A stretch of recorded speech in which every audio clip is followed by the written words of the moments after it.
Shalom Bapak Ibu Saudara yang sedang beribadah melalui live streaming. Saya percaya dimanapun kita berada hari ini, kita akan selalu ada dalam perlindungan dan penyertaan Tuhan yang sempurna. Amin. Firman Tuhan di Mazmur 44 berkata, karena Allah kami nyanyikan puji-pujian sepanjang hari, dan bagi namamu kami mengucapkan syukur selama-lamanya. Ketika kita menaikkan puji-pujian kita kepada Tuhan, ketika kita menyembah Tuhan Allah kita yang ajaib dan luar biasa, saya percaya ada ucapan syukur yang mengalir dari hati kita yang mengasihi Tuhan.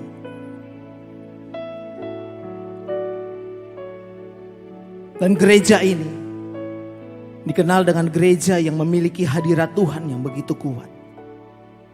Mari hari ini tak boleh sama-sama menaikkan pujian penyembahan kita kepada Tuhan. Karena kita percaya Tuhan hadir dan akan melawat setiap kita. Mari kita nikmati hadirat Tuhan hari ini. Mari kita tundukkan kepala kita bersatu dalam doa. Kami sadar Tuhan bahwa segala keberadaan kami hari-hari ini semua seizin Engkau ya Tuhan. Bukan karena kuat dan gagah kami. Kalau kami boleh ada sampai hari ini, itu semua karena anugerah-Mu yang besar bagi setiap kami. Dan hari ini kami fokus menyembah Engkau Allah kami yang ajaib, Allah kami yang hebat, Allah kami yang hidup, Allah kami yang perkasa. Pujian dan syukurku ku bawa padamu, dengan rendah hati ku persembahkan.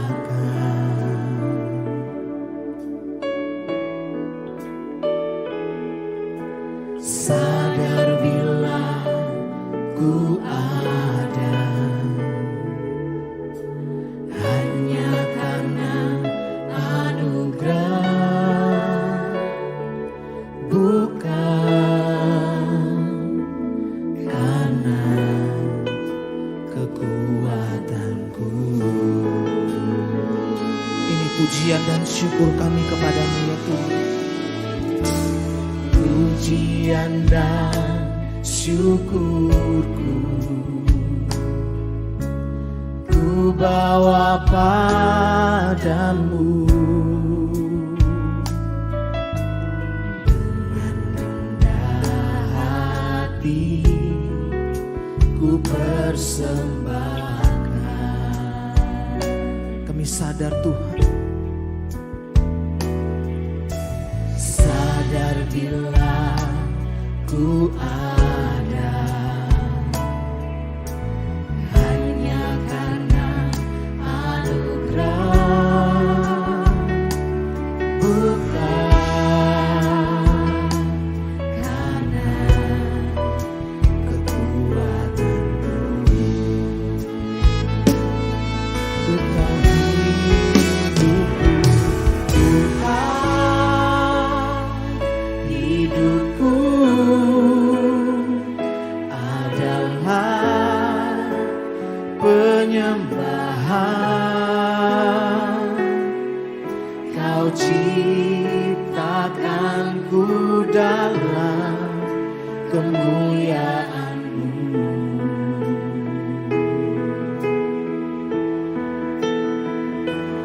Bukan hidupku berharga di mata-Mu, segenap hidupku persembahkan. Mari kita akan kasih tepuk tangan bagi Allah kita.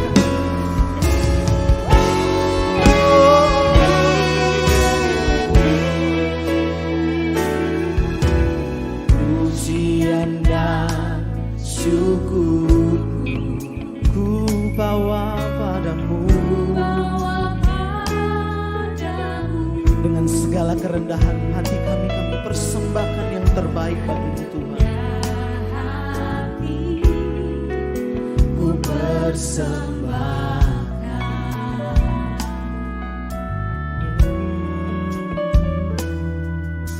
Sadar bila ku ada hanya karena anugerah.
Kau ciptakanku dalam kemuliaan-Mu. Kami bersyukur Tuhan, sebab hidup kami berharga di mata-Mu Tuhan. Hidupku berharga di mata-Mu. Segenap hidupku persembahkan. Sambil angkat kedua tanganmu, nyatakan. Ku tahu hidupku adalah penyembahan. Terima kasih ya Tuhan, Engkau menciptakan kami dalam kemuliaan-Mu yang kudus. Kami tahu hidup kami Tuhan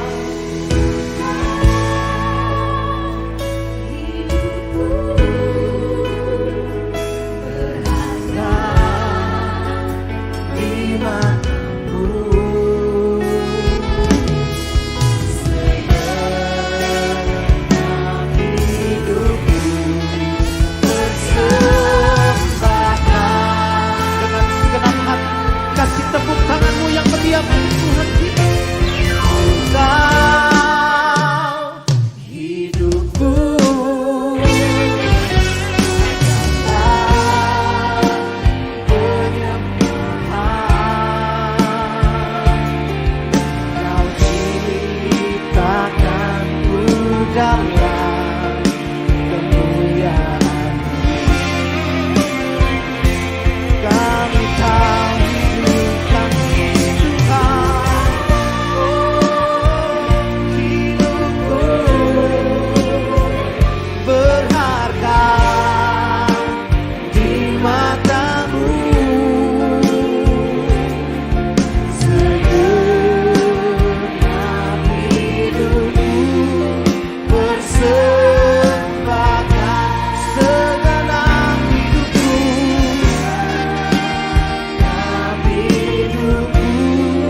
persembahkan. Segenap hidup kami persembahkan. Oh, kami persembahkan hidup kami ya Tuhan.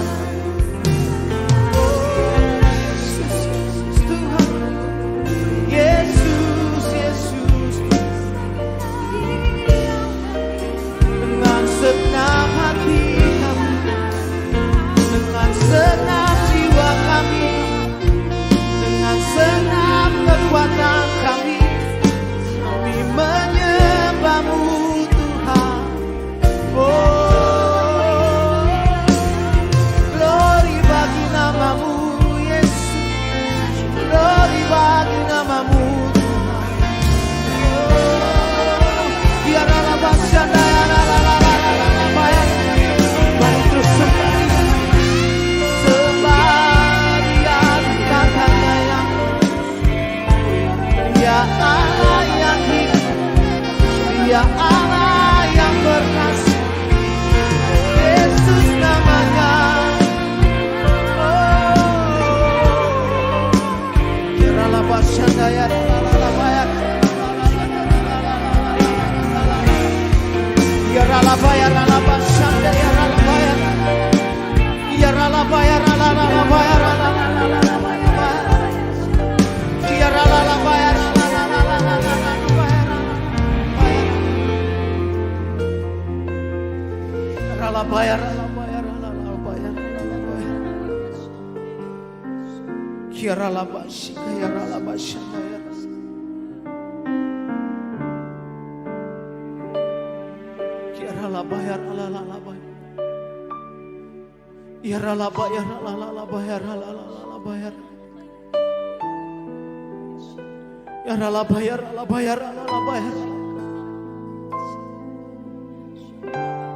I sing praises to your name, oh Lord, praises to your name, oh Lord, for your name is great and worthy to be praised.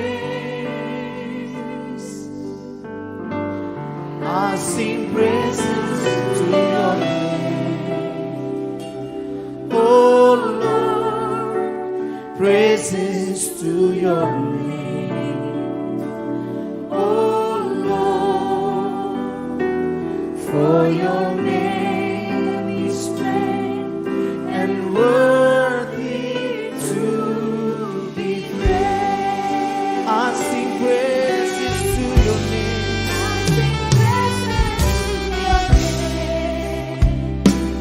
Oh Lord, praises to your name. Oh Lord, for your name is great and worthy to be praised. I sing praises to your name. Oh Lord, praises to your name. Oh Lord, for your name is great and worthy to be praised. Sama-sama nyanyikan pujian bagi Tuhan. Pujian bagimu Tuhan, pujian bagimu Tuhan. Namamu besar dan layak dipuji. Nyanyi pujian bagimu Tuhan. Tuhan, pujian bagimu Tuhan. Namamu besar dan layak dipuji. Sekali lagi dengan segenap hati menyatakan, nyanyi pujian bagimu Tuhan, pujian bagimu Tuhan. Namamu besar dan layak dipuji. Nyanyi pujian bagimu. Oh Tuhan, pujian bagimu Tuhan. Namamu besar dan layak dipuji. Namamu besar Tuhan. Namamu besar dan layak dipuji. Namamu besar Tuhan. Namamu besar dan layak dipuji.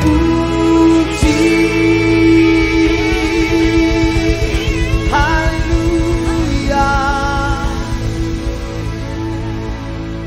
Mari jemaat CK7 yang saat ini beribadah melalui live streaming, bersama-sama dengan sepakat kita perkatakan Mazmur 91 dan 2 Tawarik 7 ayat 13 sampai 14. Mazmur 91. Orang yang duduk dalam lindungan yang maha tinggi dan bermalam dalam naungan yang maha kuasa akan berkata kepada Tuhan, tempat perlindunganku dan kubu pertahananku, Allahku yang kupercayai. Sungguh dialah yang akan melepaskan engkau dari jerat penangkap burung, dari penyakit sampar yang busuk. Dengan kepaknya ia akan menudungi engkau, di bawah sayapnya engkau akan berlindung. Kesetiaannya ialah perisai dan pagar tembok. Engkau tak usah takut terhadap kedahsyatan malam, terhadap panah yang terbang di waktu siang, terhadap penyakit sampar yang berjalan di dalam gelap, terhadap penyakit menular yang mengamuk di waktu petang. Walau 1000 orang rebah di sisimu dan 10.000 di sebelah kananmu, tetapi itu tidak akan menimpamu. Engkau hanya menontonnya dengan matamu sendiri dan melihat pembalasan terhadap orang-orang fasik. Sebab Tuhan ialah tempat pelindunganmu, yang maha tinggi telah kau buat tempat perteduhanmu. Malapetaka tidak akan menimpa kamu, dan tulah tidak akan mendekat kepada kemahmu. Sebab malaikat-malaikatnya akan diperintahkannya kepadamu untuk menjaga engkau di segala jalanmu. Mereka akan menatang engkau di atas tangannya, supaya kakimu jangan terantuk kepada batu. Singa dan ular tedung akan kau langkahi. Engkau akan menginjak anak singa dan ular naga. Sungguh hatinya melekat kepadaku, maka aku akan meluputkannya. Aku akan membentenginya, sebab dia mengenal namaku. Bila ia berseru kepadaku, aku akan menjawab. Aku akan menyertai dia dalam kesesakan. Aku akan meluputkannya dan memuliakannya. Dengan panjang umur akan kukenyangkan dia, dan akan kuperlihatkan kepadanya keselamatan daripadaku. Haleluya. 2 Tawarik 7 ayat 13 dan 14. Bila mana aku menutup langit sehingga tidak ada hujan, dan bila mana aku menyuruh belalang memakan habis hasil bumi, dan bila mana aku melepaskan penyakit sampar di antara umatku, dan umatku yang atasnya namaku disebut, merendahkan diri, berdoa, dan mencari wajahku, lalu berbalik dari jalan-jalan yang jahat, maka aku akan mendengar dari sorga, dan mengampuni dosa mereka, serta memulihkan negeri mereka. Ibadah ini kami serahkan dari awal, pertengahan, sampai kepada akhirnya, di dalam nama Bapa, Anak, dan Roh Kudus, di dalam nama yang berkuasa, Tuhan Yesus Kristus. Haleluya. Segala kemuliaan, hormat, dan kuasa hanya kami persembahkan bagi-Mu Tuhan, Allah kami yang hidup, Allah kami yang berkuasa, Allah kami yang berdaulat atas hidup kami. Terima kasih Tuhan. Di dalam nama Tuhan Yesus, mari sama-sama katakan amin. Haleluya, haleluya. Shalom. Pada kesempatan ini kita akan membahas nabi dan nubuatan dalam gereja zaman now. Banyak orang bertanya, apakah masih ada nabi di zaman sekarang? Dan apakah Tuhan masih berbicara kepada manusia sampai sekarang? Jika iya, berarti Alkitab masih harus ditambah dengan nubuatan para nabi zaman sekarang. Karena Alkitab perkataan Tuhan. Apakah benar begitu? Mengapa insan Pentakosta mengklaim bahwa manusia masih dapat mendengar suara Tuhan sampai sekarang? Bahkan mendorong orang percaya untuk mengusahakan agar dapat memiliki karunia bernubuat. Apakah ini Alkitabiah? Mari kita melihat apa yang Alkitab katakan mengenai hal ini. Di dalam Perjanjian Lama, Tuhan mengangkat para nabi sebagai saluran untuk menyampaikan pesan-pesannya kepada umat Allah. Mendengar apa yang disampaikan para nabi sama artinya dengan mendengar perkataan Allah sendiri. Bahkan nubuat para nabi memiliki otoritas untuk dicatat dan menjadi bagian dari Alkitab. Sementara itu, dalam Perjanjian Baru, Tuhan menunjuk para rasul sebagai saluran untuk menyampaikan pesan Tuhan. Dan seperti nabi-nabi dalam Perjanjian Lama, apa yang mereka sampaikan memiliki otoritas untuk dicatat dan menjadi bagian dari Alkitab. Rasul Petrus menulis, supaya kamu mengingat akan perkataan yang dahulu telah diucapkan oleh nabi-nabi kudus, dan mengingat akan perintah Tuhan dan juru selamat yang telah disampaikan oleh rasul-rasul kepadamu. Dari sini kita dapat menarik kesimpulan, para rasul dalam gereja mula-mula setara dengan para nabi dalam Perjanjian Lama. Apa yang mereka sampaikan melalui inspirasi Roh Kudus memiliki otoritas sebagai firman Tuhan. Namun, selain para rasul, Alkitab Perjanjian Baru mencatat bahwa di dalam gereja juga ada orang-orang yang memiliki karunia sebagai nabi. Di dalam 1 Korintus 12 ayat yang ke-28, Paulus menulis, ada orang-orang yang Tuhan tetapkan. Pertama, sebagai rasul. Kedua, sebagai nabi. Ketiga, sebagai pengajar. Dan selanjutnya, mereka yang mendapat karunia, mujizat, menyembuhkan, melayani, memimpin, dan untuk berkata-kata dalam bahasa roh. Mengapa Rasul Paulus menulis ada yang pertama, kedua, dan yang ketiga? Karena dalam pemikiran Paulus ada karunia yang lebih tinggi manfaatnya daripada yang lain. Dalam ayat 31, Paulus menulis, jadi usahakanlah untuk memperoleh karunia-karunia yang paling utama. Karunia manakah yang paling utama? Dalam pasal 14 ayat yang kelima, Paulus menulis, sebab orang yang bernubuat lebih berharga daripada orang yang berkata-kata dengan bahasa roh. Bukan berarti berbahasa roh tidak berharga, karena Paulus sendiri berkata, aku mengucap syukur kepada Allah bahwa aku berkata-kata dengan bahasa roh lebih daripada kamu semua. Tetapi dalam hal membangun kepentingan jemaat, bernubuat lebih bermanfaat. Jadi, rasul adalah yang paling utama, karena para rasul lah yang menanam dan membangun gereja. Mereka yang meletakkan dasar pengajaran, dan perkataan mereka memiliki otoritas sebagai firman Tuhan. Setelah itu baru nabi, pengajar, dan karunia-karunia lainnya. Karunia bernubuat yang dimiliki para nabi dalam gereja zaman now tidak memiliki otoritas yang setara dengan para rasul. Hal ini terlihat ketika dengan tegas Paulus berkata bahwa para nabi harus tunduk kepada dia sebagai rasul yang memiliki otoritas menyampaikan perintah Tuhan.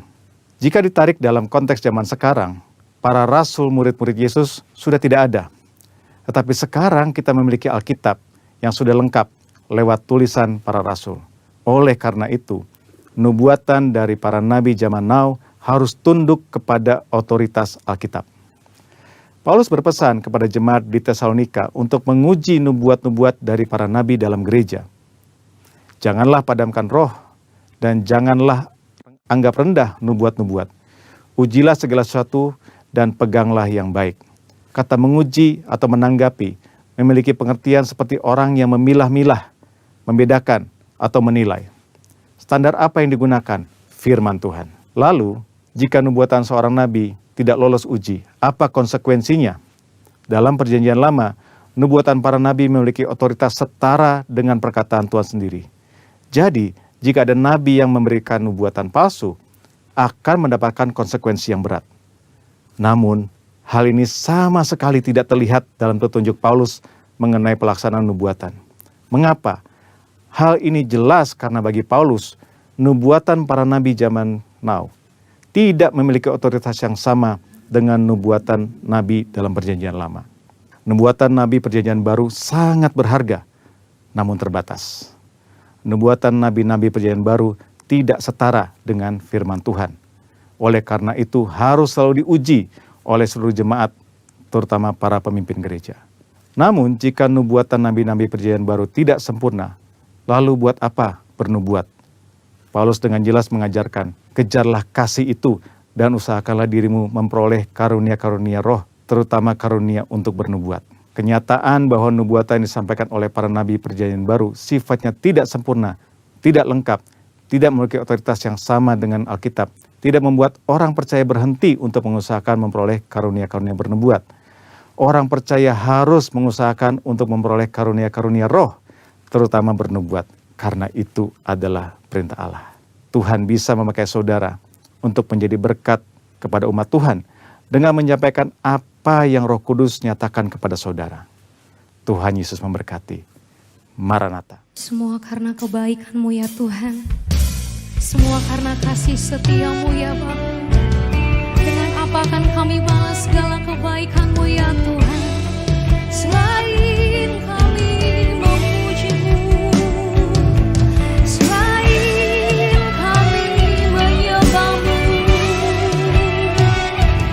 Terima kasih Tuhan.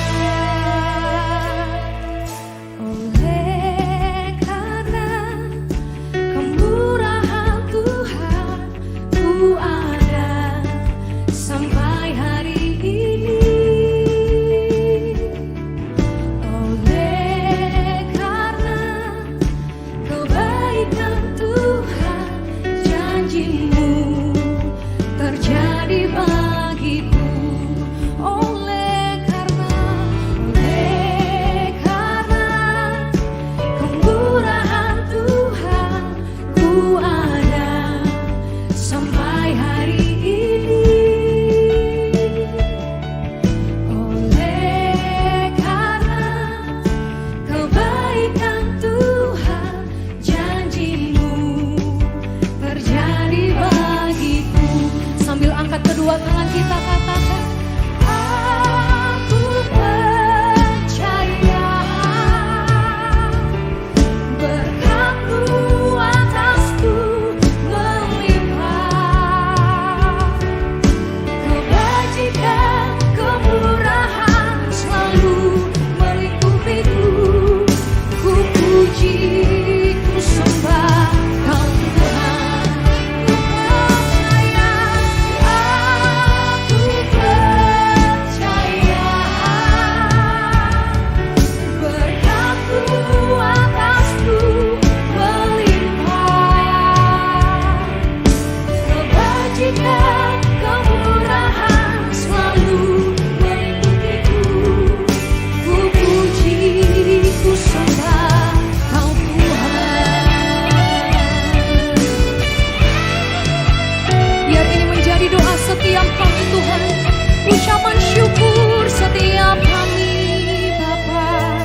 Siapakah yang bisa disamakan seperti Engkau Tuhan? Sungguh tiada yang tak mungkin, tiada yang mustahil bagi Tuhan. Sebab Allah kami sanggup, Allah kami berkuasa.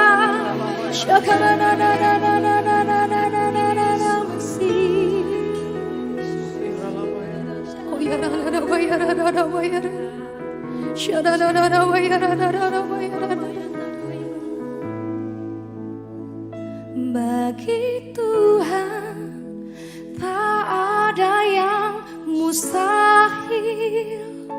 Bagi Tuhan tak ada yang tak mungkin. Mujizatnya disediakan bagiku. Ku diangkat dan dipulihkannya. Bagi Tuhan, bagi Tuhan tak ada yang mustahil. Bagi Tuhan tak ada yang tak mungkin.